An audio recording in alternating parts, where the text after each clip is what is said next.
आज करायला घेतलेली आहे सुकट आणि भाकरी. सुकटीमध्ये सुद्धा 2 प्रकार असतात.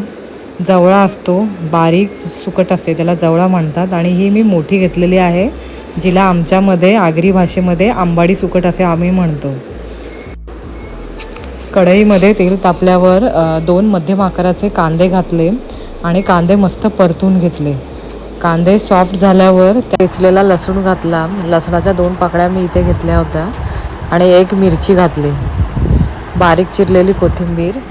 हे सर्व घातल्यावर मिक्स करून घेतलं व्यवस्थित. अर्धा चमचे हळद, अर्धा चमचा धणा पावडर, 3 चमचे लाल तिखट मसाला घालून घेतला आणि तेल सुटल्यावर त्यावर धुतलेली सुकट घालून घेतलेली आहे.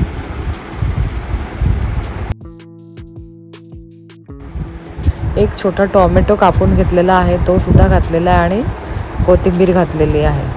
हे सर्व आता व्यवस्थित मिक्स करून झाल्यावर झाकण देत आहे आणि झाकणावर 1 ग्लास पाणी घालून अर्धी मी आता सुकट इथे शिजवून घेणार आहे. पाणी गरम होईपर्यंत असंच ठेवायचं आहे झाकण. आणि पाणी गरम झाल्यावर ते जे ताटलीवर पाणी होतं तेवढंच पाणी घालून मग परत झाकण देऊन सुकट व्यवस्थित शिजवून घेणार आहे मंद आचेवर.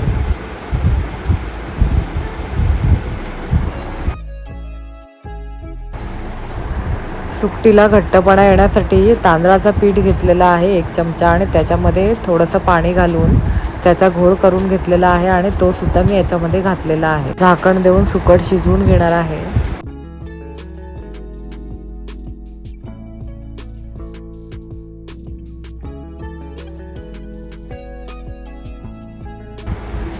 यामध्ये आला लसूण मिरचीची पेस्ट, वाटण घातलेलं नाही आहे, तरीसुद्धा तुम्ही बघू शकता किती मस्त ग्रेव्ही झालेली आहे.